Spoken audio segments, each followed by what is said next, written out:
കടപ്പിലായവന്റെ ദുരിതങ്ങൾക്ക്, കഷ്ടപ്പാടിന് മതമില്ലാത്തതുപോലെ ഒരുമിച്ച് നിൽക്കാൻ കഴിയണം.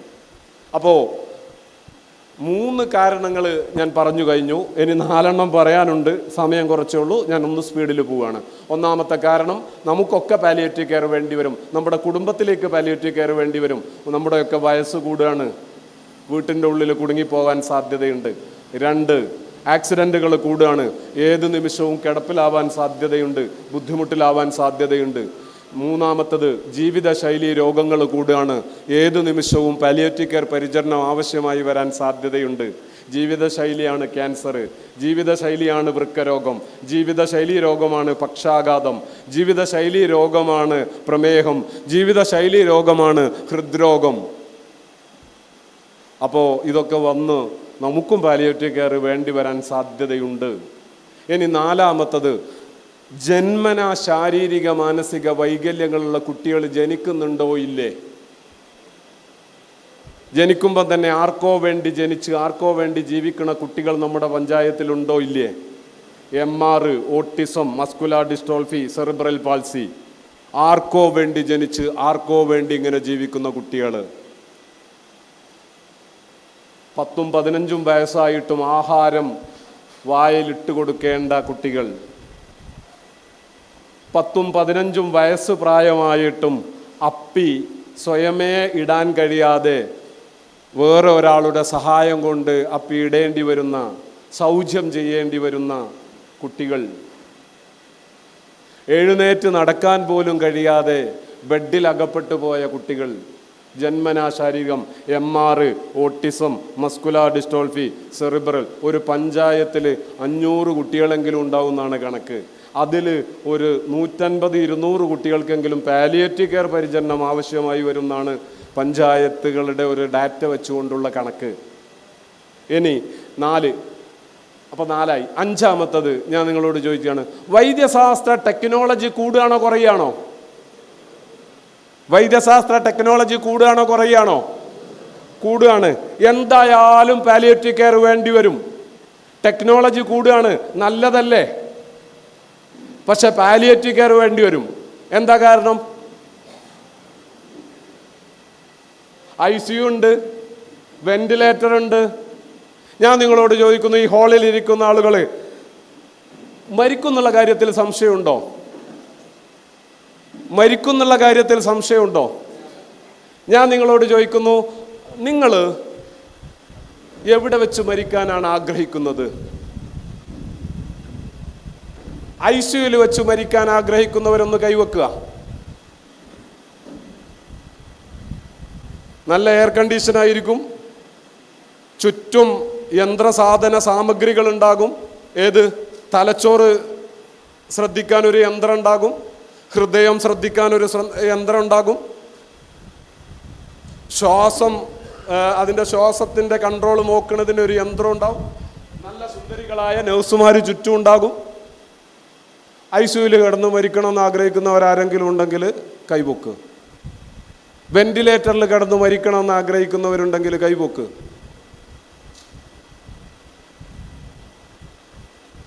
ആശുപത്രിയിൽ കിടന്ന് മരിക്കണമെന്ന് ആഗ്രഹിക്കുന്നവരുണ്ടെങ്കിൽ ഒന്ന് കൈപൊക്ക്.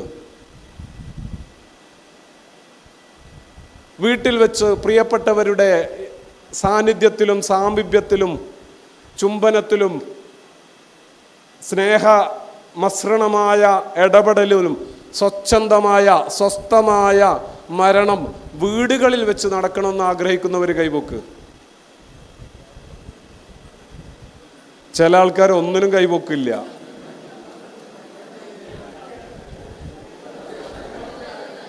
അതാ ഞാൻ ആദ്യം ചോദിച്ചൊരു ചോദ്യം, മരിക്കുന്നുള്ള സംശയമുള്ള ഒരു കൈപൊക്കാൻ. മരണം ഏതു മനുഷ്യനും ഉണ്ടാവും. ആ മരണം വീടുകളിൽ വെച്ച് സാധ്യമാവണം എന്ന് ആഗ്രഹിക്കുന്നവർ ഒന്നുകൂടി കൈപൊക്ക്. ശരി ശരി ശരി. പക്ഷെ നടക്കാൻ സാധ്യത ഉണ്ടോ? സാധ്യത ഉണ്ടോ?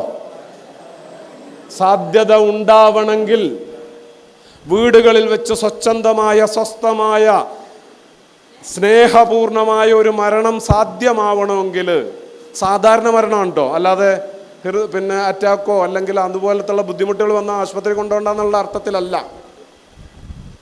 സാധാരണ രീതിയിലുള്ള ഒരു മരണം വീടുകളിൽ വെച്ച് സാധ്യമാവണമെങ്കിൽ നിങ്ങൾ ചെയ്യേണ്ട ഒരേ ഒരു പണിയേ ഉള്ളൂ, നിങ്ങളുടെ പാലിയേറ്റീവ് കെയർ സംവിധാനത്തെ ശക്തിപ്പെടുത്തുക. പാലിയേറ്റീവ് കെയർ സംവിധാനത്തെ ശക്തിപ്പെടുത്തുക. രാപ്പകൽ നേഴ്സിൻ്റെയും ഡോക്ടറുടെയും മരുന്നിൻ്റെയും ഉപകരണങ്ങളുടെയും ഒക്കെ സാന്നിധ്യവും സാമീപ്യവും രാവും പകലും നമുക്ക് വീടുകളിൽ ലഭ്യമാവണമെങ്കിൽ വീടുകളിൽ ലഭ്യമാവുക എന്നതാണ് പാലിയേറ്റീവ് കെയർ. ആ പാലിയേറ്റീവ് കെയറിനെ ശക്തിപ്പെടുത്തിയാൽ വെന്റിലേറ്ററിൽ പോകാതെ കഴിയും, ICUവിൽ കിടന്ന് മരിക്കാതെ കഴിയും, ആശുപത്രിയിൽ പോയി മരിക്കാതെ കഴിയും, മരണം ഉറപ്പാണ്, സംശയമൊന്നുമില്ല. അപ്പോൾ ടെക്നോളജിയുടെ വികാസം, ICU ഉണ്ട്, ടെക്നോളജിയാണ്. വെന്റിലേറ്റർ ഉണ്ട്, ടെക്നോളജിയാണ്. ഞാൻ നേരത്തെ പറഞ്ഞ ലിവർ ട്രാൻസ്പ്ലാന്റേഷൻ ഉണ്ട്, ടെക്നോളജിയാണ്. വൃക്ക കിഡ്നി ട്രാൻസ്പ്ലാന്റേഷൻ ഉണ്ട്, ടെക്നോളജിയാണ്. ആ ടെക്നോളജി വികസിക്കുന്നതിനനുസരിച്ച് പാലിയേറ്റീവ് കെയറിൻ്റെ ആവശ്യം കൂടും. അപ്പോൾ 5ആയി. 6ാമത്തത്, മാനസിക രോഗം വരൂല എന്ന് ധൈര്യമുള്ളവർ ഒന്ന് കൈപൊക്കിയേ. മാനസിക രോഗം വന്നു കഴിഞ്ഞാലുള്ള ഒരു പ്രശ്നം എന്താ? ബാക്കി എന്ത് രോഗം വന്നാലും ആളുകളുടെ ഒരു സ്നേഹവും ആളുകളുടെ ഒരു പരിചരണവും കിട്ടും. ഹൃദ്രോഗമാണെങ്കിൽ അച്ഛനോട് പറയും, പാപ്പാനോട് പറയും, നിങ്ങൾ ശ്രദ്ധിക്കണം, സൂക്ഷിക്കണം, അങ്ങാടിക്ക് ഇറങ്ങാൻ പാടില്ല, ശ്രദ്ധിക്കണം, പിന്നെ ഞാൻ വണ്ടി ആക്കി തരാം, മക്കൾ പറയും.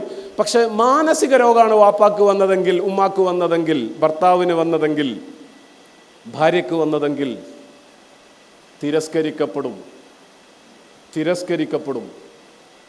കളിയാക്കും, അധിക്ഷേപിക്കപ്പെടും. ചിലപ്പോൾ വീട്ടിൻ്റെ ഉള്ളിൽ റൂമിൽ പൂട്ടിയിടപ്പെടും. അങ്ങാടിക്ക് ഇറങ്ങിയാൽ ഞാൻ ചോദിക്കുന്നൊരു ചോദ്യം, ഹൃദ്രോഗി എന്നുള്ള നിലക്ക് ഒരു പള്ളി കമ്മിറ്റിന്നോ അമ്പല കമ്മിറ്റിന്നോ നിങ്ങൾ ഒഴിവാക്കുമോ? മാനസിക രോഗിയായാലോ ഒഴിവാക്കും.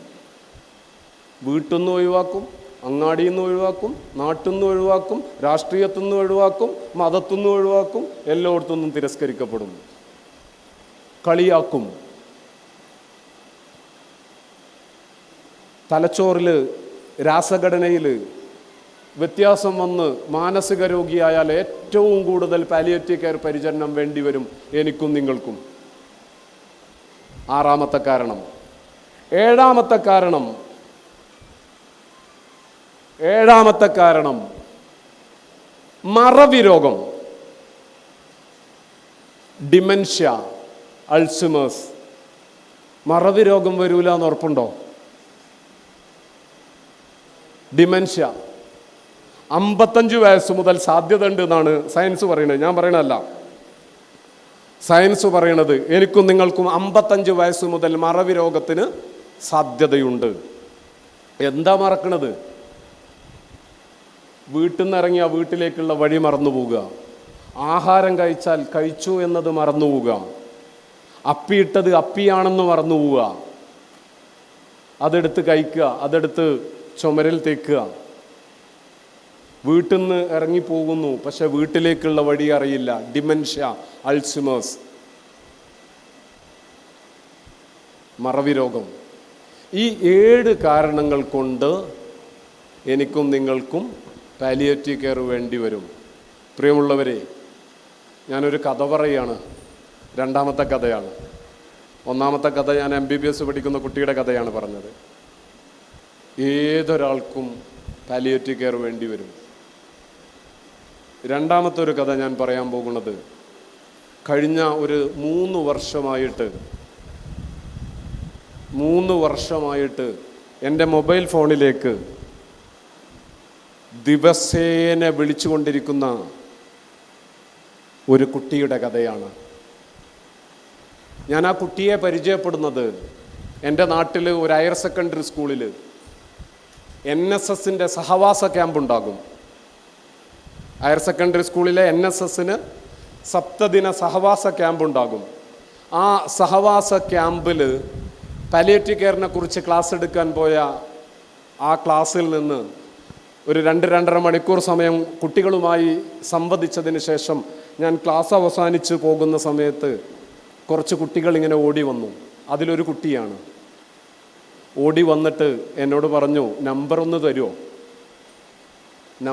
തരുമോ, എനിക്ക് സാറുമായിട്ടൊന്ന് സംസാരിക്കാനാണ്.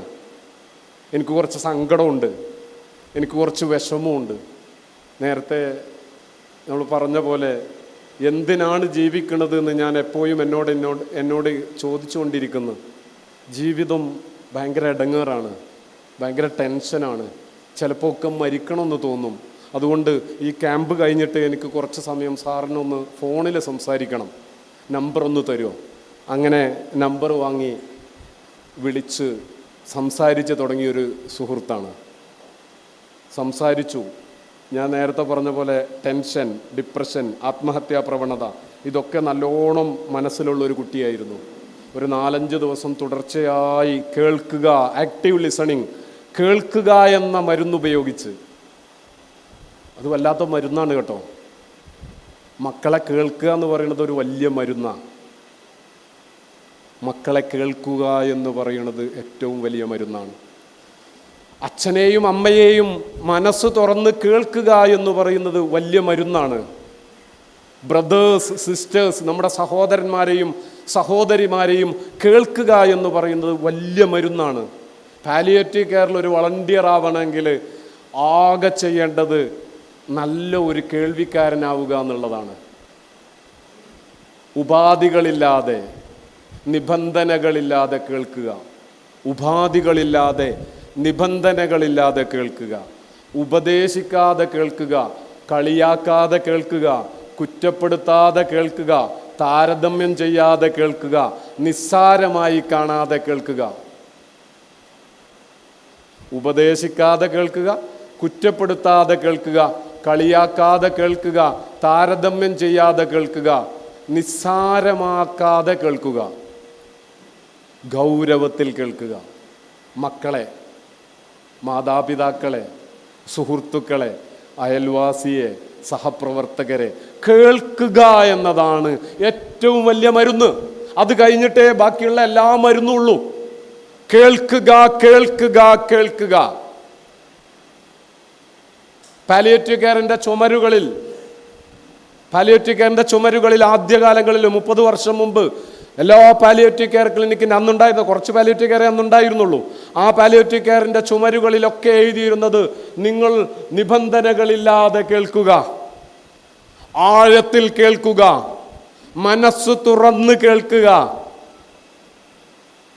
ഉപദേശിക്കാതെ കേൾക്കുക, കുറ്റപ്പെടുത്താതെ കേൾക്കുക, കളിയാക്കാതെ കേൾക്കുക എന്നതായിരുന്നു.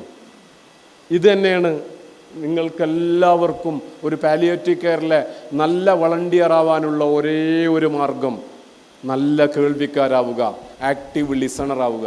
അങ്ങനെ കേട്ടു, ഒരു 4-5 ദിവസം തുടർച്ചയായി കേട്ടു. അവൻ്റെ സന്തോഷത്തിൻ്റെ ലോകം കണ്ടെത്തി. അവൻ്റെ ലോകത്തിങ്ങനെ പോവുകയാണ്. അതിൻ്റെ ഇടക്കാണ് കഴിഞ്ഞ കോവിഡിൻ്റെ 2ാം കോവിഡ് ലോക്ക്ഡൗൺ സമയം.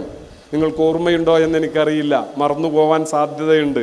നമ്മൾ അങ്ങനെയാണ്, ചിലതൊക്കെ പെട്ടെന്ന് മറന്നുപോകും. കോവിഡ് കാലത്ത് ഗൾഫിൽ ഇവൻ്റെ അച്ഛന് 43 വയസ്സ് പ്രായമാണ്. എൻ്റെ ഈ സുഹൃത്തിൻ്റെ, ഈ +1 പഠിക്കുന്ന ഈ സുഹൃത്തിൻ്റെ അച്ഛന് 43 വയസ്സ് പ്രായമാണ്. 43 വയസ്സ് പ്രായമുള്ള അച്ഛനെ ഗൾഫിൽ കോവിഡിൻ്റെ ആഘാതത്തിൽ ബിസിനസ് തകർന്ന് തരിപ്പണമായി 20 ലക്ഷം രൂപ കടവുമായിട്ട് നാട്ടിലേക്ക് വന്നതാണ്. നല്ല സാമ്പത്തിക ശേഷിയുള്ള, തറവാടികളായിട്ടുള്ള, നല്ല പ്രമാണിമാരായിട്ടുള്ള, നല്ല ബിസിനസ്സുള്ള അച്ഛനും അച്ഛൻ്റെ ബ്രദേഴ്സ് 2 പേരുണ്ട്. അവർക്കൊക്കെയും നല്ല ബിസിനസ്സായിരുന്നു ഗൾഫിൽ.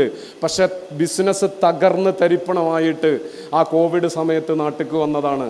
നാട്ടിലൊരു 2-3 മാസം ലോക്ക്ഡൗൺ സമയത്ത് ഗൾഫ് മതിയാക്കി വീട്ടിൽ വന്ന് കുറേ കടക്കാർ, കടം, ഒരുപാട് പ്രശ്നങ്ങളൊക്കെ ആയിട്ട് വീട്ടിലിങ്ങനെ ഇരിക്കുമ്പോഴാണ് ആ മനുഷ്യൻ ഇതാ മനുഷ്യനാണ്. ആ മനുഷ്യൻ, അയാൾക്ക് ഒരുപാട് ലക്ഷ്യങ്ങളുണ്ടായിരുന്നു, സ്വപ്നങ്ങളുണ്ടായിരുന്നു, ആഗ്രഹങ്ങളുണ്ടായിരുന്നു, നല്ല ഒരുപാട് ബന്ധങ്ങളുണ്ടായിരുന്നു, മക്കളും പേരക്കുട്ടികളും വാപ്പയും ഉമ്മയും ഒക്കെ ഉള്ള ഒരു വലിയ കുടുംബം ഉണ്ടായിരുന്നു. അതിൻ്റെ ഇടക്ക് ജീവിതം ഇങ്ങനെ മനോഹരമായിട്ട് പോകുന്നതിൻ്റെ ഇടയിൽ നേരത്തെ വന്ന ജീവിതത്തിലെ പ്രതിസന്ധിക്ക് പുറമെ അയാൾക്ക് ഒരു അസുഖം വന്നു. ഒരു പനി വന്നാൽ നമ്മൾ പറയുന്നത് സുഖമില്ല എന്നാണ്. ആണോ അല്ലേ? അപ്പോൾ ശരിക്കും ജീവിതം എന്ന് പറഞ്ഞാൽ എന്താ? ശരിക്കും ജീവിതം സുഖമാണ്. പക്ഷെ നമുക്കത് തോന്നുന്നില്ല, അതാണ് പ്രശ്നം.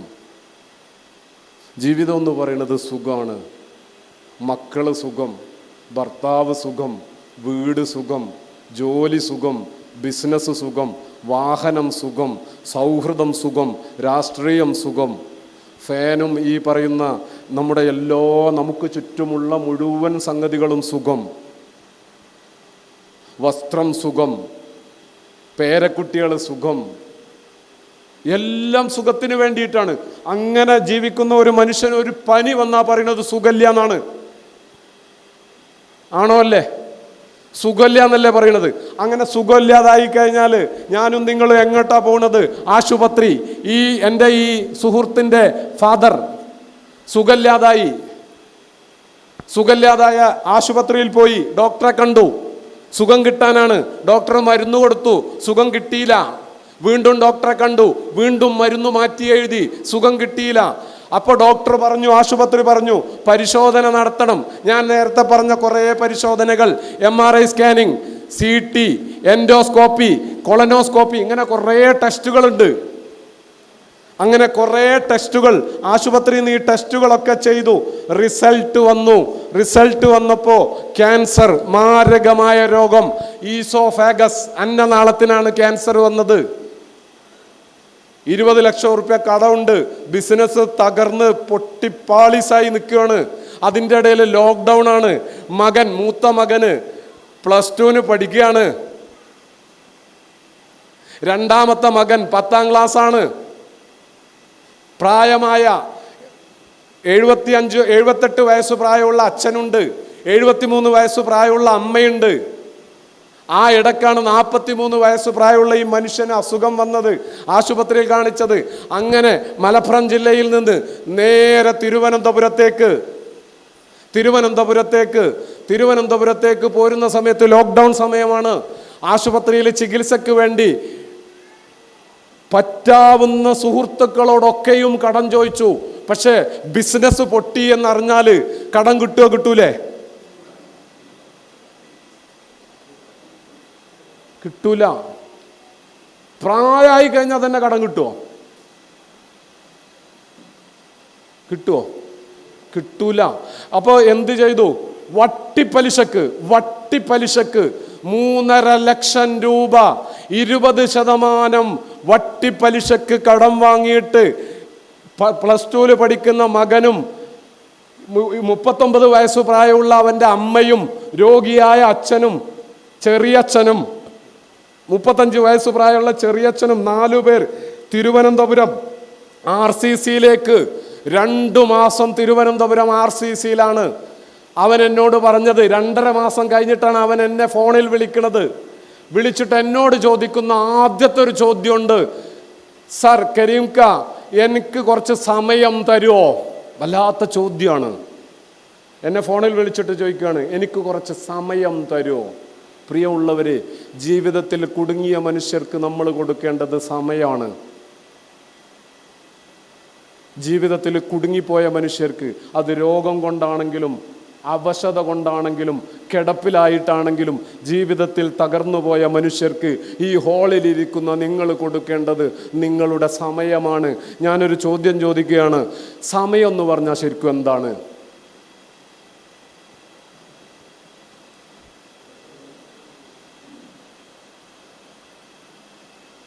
സമയം എന്ന് പറഞ്ഞാൽ ശരിക്കും എന്താണ്? പറഞ്ഞേ പറ്റൂ. എൻ്റെ ജീവിതത്തിൽ ടൈം എന്ന് പറഞ്ഞാൽ ശരിക്കും എന്താണ് എന്ന് നിങ്ങളോട് തന്നെ ചോദിച്ചൊരു ഉത്തരം പറയണം. എന്താ ശരിക്കും സമയം, ടൈം?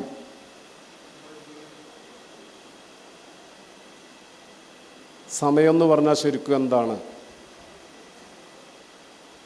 നമ്മളൊരു മനുഷ്യനെ കുറിച്ച് സമയം തീർന്നുപോയി എന്ന് പറഞ്ഞാൽ എന്താ നിങ്ങൾ അർത്ഥാക്കുന്നത്?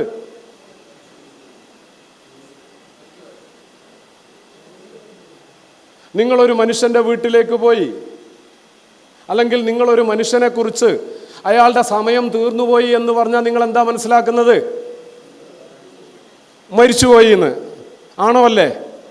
അപ്പോൾ സമയം എന്ന് പറഞ്ഞാൽ ശരിക്കും എന്താണ്? സമയം തന്നെയാണ് ജീവൻ. ജീവൻ ഈസ് ഈക്വൽ ടു ടൈം. സമയമാണ് ജീവൻ, സമയമാണ് ജീവിതം. എനിക്കും നിങ്ങൾക്കും കിട്ടുന്ന ആകെ സമയത്തിൻ്റെ പേരാണ് ജീവൻ, സമയത്തിൻ്റെ പേരാണ് ജീവിതം. സമയം തീർന്നുപോയി എന്ന് പറഞ്ഞാൽ മരിച്ചുപോയി എന്നാണ് അർത്ഥം. അപ്പോൾ എൻ്റെയും നിങ്ങളുടെയും ജീവനും ജീവിതവുമായ സമയമാണ് നമ്മൾ പകുത്തു കൊടുക്കേണ്ടത്. ഞാൻ എൻ്റെ സമയം നിങ്ങൾക്ക് പകുത്തു തരുകയാണെങ്കിൽ ഞാൻ എൻ്റെ ജീവനെയാണ്, ജീവിതത്തെയാണ് പകുത്തു തരുന്നത്. ഈ കുട്ടി എന്നോട് ചോദിച്ചത്, കരീംക്ക എനിക്ക് കുറച്ച് സമയം തരുമോ? വല്ലാത്ത ചോദ്യമാണ്. ഞാൻ അവന് സമയം എങ്ങനെ കൊടുത്തത്? കേൾക്കാൻ വേണ്ടി. കേൾക്കാൻ വേണ്ടി. നമ്മൾ നമ്മുടെ സമയം കൊടുക്കേണ്ടത് മറ്റുള്ളവരെ കേൾക്കാൻ വേണ്ടിയാണ്. കിടപ്പിലായ മനുഷ്യരെ കേൾക്കാൻ വേണ്ടിയാണ്. ക്യാൻസർ വന്നുപോയ മനുഷ്യരെ കേൾക്കാൻ വേണ്ടിയാണ്. ആക്സിഡൻറ്റ് പറ്റിയിട്ട് വീട്ടിൽ കിടന്നുപോയ മനുഷ്യരെ കേൾക്കാൻ വേണ്ടിയാണ്. വൃക്ക രണ്ടും തകരാറിലായി ജീവിതം ദുരിതപൂർണമായി പോകുന്ന മനുഷ്യരെ കേൾക്കാൻ വേണ്ടിയാണ്. അച്ഛൻ മരണപ്പെട്ടു പോയതിൻ്റെ പേരിൽ അനാഥത്വം പേറുന്ന മക്കളെ കേൾക്കാൻ വേണ്ടിയാണ്. ദാരിദ്ര്യത്തിൻ്റെ പടുകുഴിയിൽ വീണുപോയ മനുഷ്യരെ കേൾക്കാൻ വേണ്ടിയിട്ടാണ്. ഭർത്താവ് മരിച്ചുപോയ വിധവകളെ കേൾക്കാൻ വേണ്ടിയിട്ടാണ്. പ്രായം കൊണ്ട് വീട്ടിൻ്റെ ഉള്ളിൽ കുടുങ്ങിപ്പോയ പ്രായമായ ഒരുപാട് ജീവിത അനുഭവമുണ്ടായ, പ്രായം കാരണം വീട്ടിൻ്റെ ഉള്ളിൽ കുടുങ്ങിപ്പോയ സാധു മനുഷ്യനെ കേൾക്കാൻ വേണ്ടിയാണ്. അമ്മയെ കേൾക്കാൻ വേണ്ടിയാണ്. അച്ഛനെ കേൾക്കാൻ വേണ്ടിയാണ്. കേൾക്കുക എന്നുള്ളതാണ് ഏറ്റവും പ്രധാനപ്പെട്ടത്. എന്നിട്ട് ഈ കുട്ടി എന്നോട് പറഞ്ഞ, ഞാൻ അവസാനിപ്പിക്കുകയാണ്, ഈ കുട്ടി എന്നോട് പറഞ്ഞ ആ ഒരു അനുഭവം പറയാണ്. 2.5 ലക്ഷം രൂപ 2 മാസം കൊണ്ട്, 3 ലക്ഷം രൂപ 2 മാസം കൊണ്ട് RCCയിൽ തീർന്നുപോയി. 2 മാസം കൊണ്ട് 3 ലക്ഷം രൂപ തീർന്നുപോയി. ഇപ്പോൾ കടം പോലും ചോദിച്ചിട്ട് കിട്ടുന്നില്ല കരീംക്ക. ഒരു ദിവസം 6000 രൂപ ചികിത്സയ്ക്ക് വേണ്ടി, എൻ്റെ വാപ്പാക്ക് ചികിത്സയ്ക്ക് വേണ്ടി വേണം. 6000 രൂപ. ആ 6000 രൂപ 18 വയസ്സ് വരെ എൻ്റെ വാപ്പ എന്നെ, എൻ്റെ അനിയനെ രാജകുമാരന്മാരെ പോലെയാണ് നോക്കിയത്.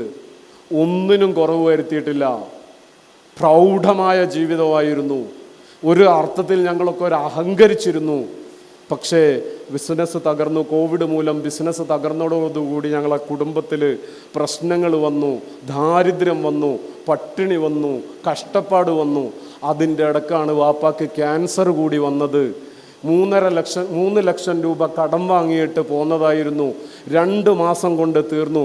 കരീംക്ക നിങ്ങൾക്കറിയോ, 2 കഞ്ഞി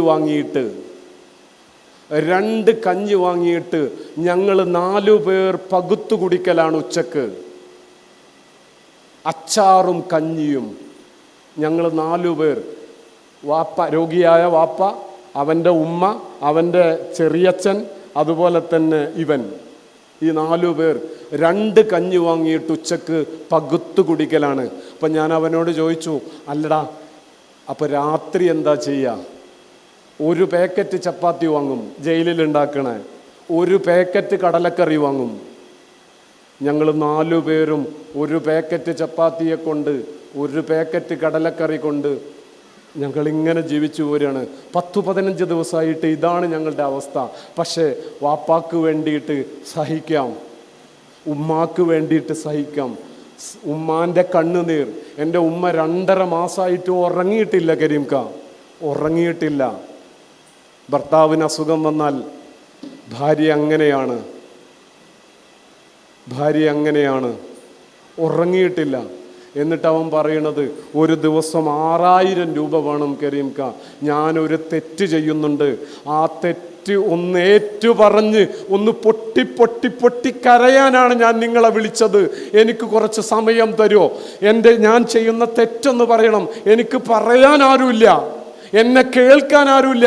എൻ്റെ അച്ഛനോട് പറയാൻ വയ്യ, അമ്മയോട് പറയാൻ വയ്യ, ചെറിയച്ഛനോട് പറയാൻ വയ്യ, ആരോടും പറയാൻ വയ്യ. 6000 രൂപ പൈസ ഉണ്ടാക്കാൻ വേണ്ടി തിരുവനന്തപുരം നഗരത്തിൽ 6 പേർക്ക് ഞാൻ എൻ്റെ ശരീരം വിൽക്കും. ആൺകുട്ടിയാണ്. 6 പേർക്ക് ഒരു ദിവസം ഞാൻ എൻ്റെ ശരീരം വിൽക്കും. ഞാൻ ഇഷ്ടപ്പെട്ടിട്ടല്ല, വേറൊരു മാർഗവുമില്ല. കടം ചോദിച്ചിട്ട് പോലും കിട്ടാനില്ല. പ്രിയമുള്ളവരെ, അങ്ങനെ ഇരിക്കെയാണ് ആ ഭർത്താവിനെ നോക്കിക്കൊണ്ടിരിക്കുന്ന ഭാര്യക്ക് ഗർഭപാത്രം പുറത്തേക്ക് വരുന്ന ഒരു അസുഖം തുടങ്ങിയത് ആശുപത്രിയിൽ വെച്ച്. ഉടനെ തന്നെ ഡോക്ടർ പറഞ്ഞു, അത് ചികിത്സിക്കണ വേറൊരു ആശുപത്രിയുണ്ട്, വെല്ലൂര്. നിങ്ങൾക്കൊക്കെ അറിയാം, ക്രിസ്ത്യൻ മെഡിക്കൽ കോളേജ്, CMC. വെല്ലൂരിലേക്ക് കൊണ്ടുപോകണം.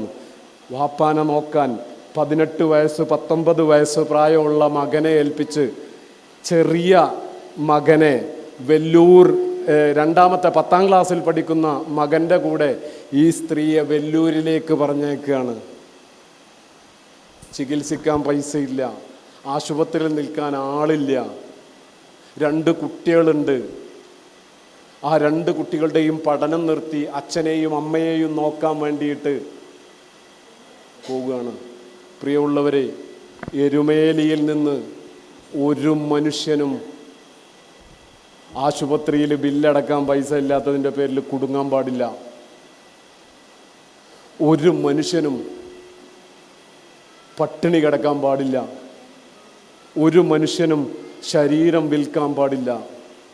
അച്ഛനെ ചികിത്സിക്കാൻ, അമ്മയെ ചികിത്സിക്കാൻ, ജ്യേഷ്ഠനെ ചികിത്സിക്കാൻ, അനിയനെ ചികിത്സിക്കാൻ, ഭർത്താവിനെ ചികിത്സിക്കാൻ ഒരു മനുഷ്യനും ശരീരം വിൽക്കാൻ പാടില്ല. ഒരു മനുഷ്യനും അനാഥനായി എന്നുള്ളത് കൊണ്ട് വിദ്യാഭ്യാസം മുടങ്ങാൻ പാടില്ല.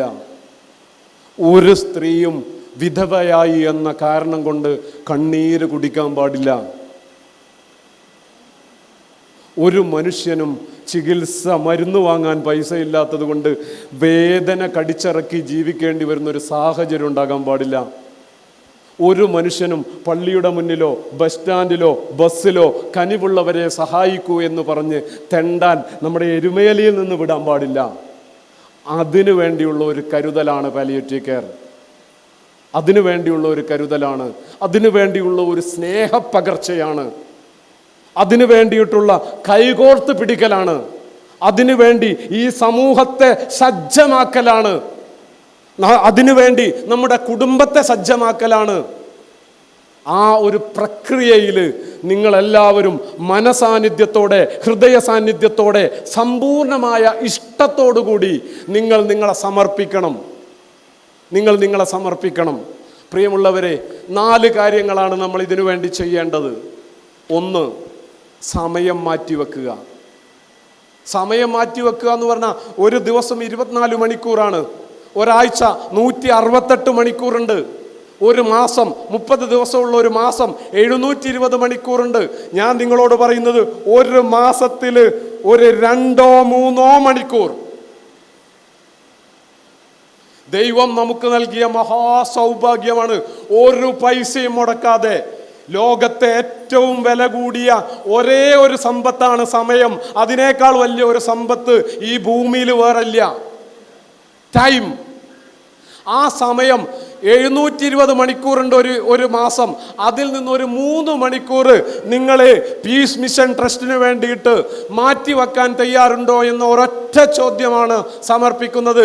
ഒന്നാമത്, ഈ ഹാളിലുള്ളവരും നിങ്ങൾ പറഞ്ഞാൽ കേൾക്കുന്നവരും നിങ്ങളുടെ പ്രിയപ്പെട്ടവരും നിങ്ങളുടെ സുഹൃത്തുക്കളെയും കണ്ണി ചേർത്തുകൊണ്ട് നിങ്ങൾ ഈ പ്രവർത്തനത്തിന് വേണ്ടി സമയം മാറ്റിവെക്കണം. രണ്ടാമത്തത്, ഈ ശരീരം മാറ്റിവെക്കണം. ശരീരം മാറ്റിവെക്കേണ്ടത് കിടപ്പിലായ ഒരു മനുഷ്യനെ അയാളുടെ വീട്ടിൽ പോയി കണ്ടിട്ടാണ്. ബൈബിളിലും പ്രവാചകൻ മുഹമ്മദ് നബിയുടെ അനുശാസനകളിലും ഒരേ കഥ പറയുന്നുണ്ട്. ഒരേ കഥ പറയുന്നുണ്ട്. ആ കഥ ഇങ്ങനെയാണ്. അത് പറയുന്നതിന് മുമ്പ് ഞാൻ നിങ്ങളോടൊരു ചോദ്യം ചോദിക്കുകയാണ്. അവസാനത്തെ ചോദ്യമാണ്, ഞാൻ അവസാനിപ്പിക്കാൻ പോവുകയാണ്. ചോദ്യം ഇതാണ്: ഒരാൾ മരിച്ച നിങ്ങളുടെ ഈ നാട്ടിൽ ഇപ്പോൾ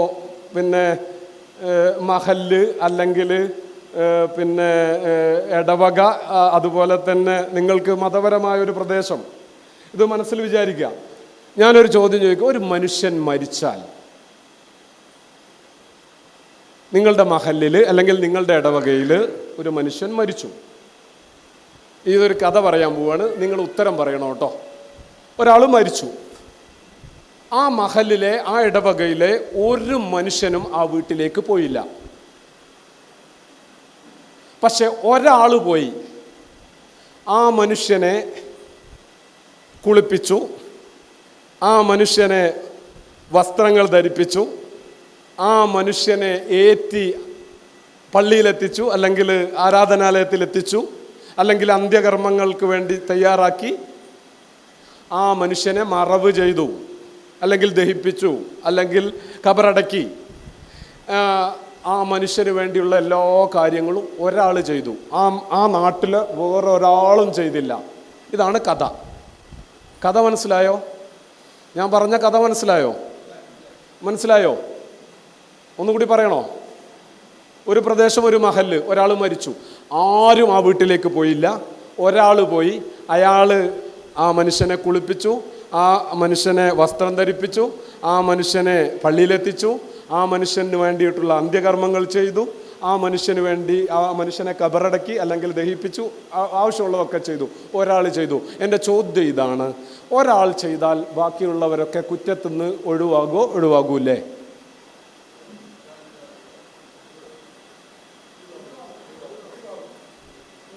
ഒഴിവാകും. മരിച്ച മനുഷ്യൻ്റെ കാര്യത്തിൽ ഒരാൾ ചെയ്താൽ ബാക്കിയുള്ളവരെല്ലാവരും കുറ്റത്തുനിന്ന് ഒഴിവാകും. ഓക്കെ. എന്നാൽ ഞാനിനി ഒരു കഥ കൂടി പറയാം. ഈ മരിച്ച മനുഷ്യൻ 2 വർഷം എരുമേലിയിലെ നിങ്ങളുടെ മഹല്ലിൽ, നിങ്ങളുടെ പ്രദേശത്ത് കിടപ്പിലായിരുന്നു. 2 വർഷം കിടപ്പിലായിരുന്നു. അയാൾക്ക് സമയത്തിന് ആഹാരം കിട്ടിയിട്ടില്ല.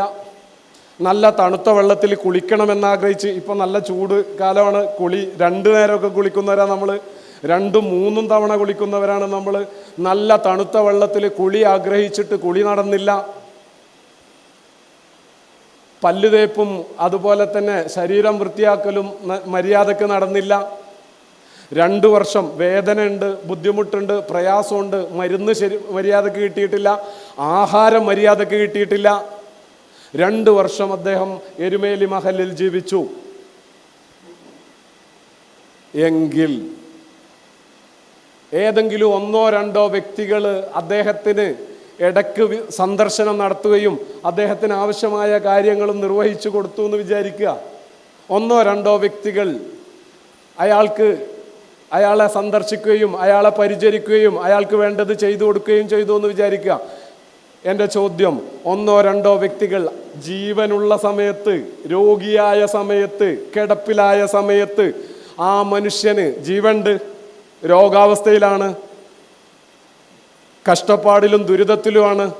അങ്ങനെയുള്ള ആ മനുഷ്യനെ 1-2 വ്യക്തികൾ സന്ദർശിച്ചു എന്നതുകൊണ്ട് ബാക്കിയുള്ളവർ കുറ്റത്തുനിന്ന് ഒഴിവാകൂലേ? ഒഴിവാകൂല. പ്രമാണം എന്താണ്? ഞാൻ നേരത്തെ പറഞ്ഞത് ബൈബിളിൽ പറയുന്നുണ്ട്. ഈശ്വരൻ, ദൈവം പരലോകത്ത് വെച്ച് ചോദിക്കുമത്രേ. പ്രവാചകൻ മുഹമ്മദ് നബിയും ഇതേ കാര്യം പറയുന്നുണ്ട്. സെയിം സാധനമാണ്. അതിൽ പറയുന്നത് ഇതാണ്: ഞാൻ രോഗിയായി കിടന്നപ്പോൾ ദൈവം ചോദിക്കുകയാണ്, ഈശ്വരൻ ചോദിക്കുകയാണ്, ഞാൻ രോഗിയായി കിടന്നപ്പോൾ നീ എവിടേനിടോ? പരലോകത്ത് വെച്ച് വിചാരണ എങ്ങനെയാ? ഓരോരുത്തരെയാണ്, അല്ലാതെ എരുമേലിക്കാരെ മൊത്തത്തിലാണോ? അല്ല, ഇൻഡിവിജ്വലാണ്, വ്യക്തിപരമാണ്. ദൈവം, ഈശ്വരൻ ചോദിക്കുകയാണ്, ഞാൻ രോഗിയായി കിടന്നപ്പോൾ നീ എവിടെയായിരുന്നു? അപ്പോൾ മനുഷ്യൻ ദൈവത്തോട് തിരിച്ചൊരു ചോദ്യം ചോദിക്കുന്നുണ്ട്.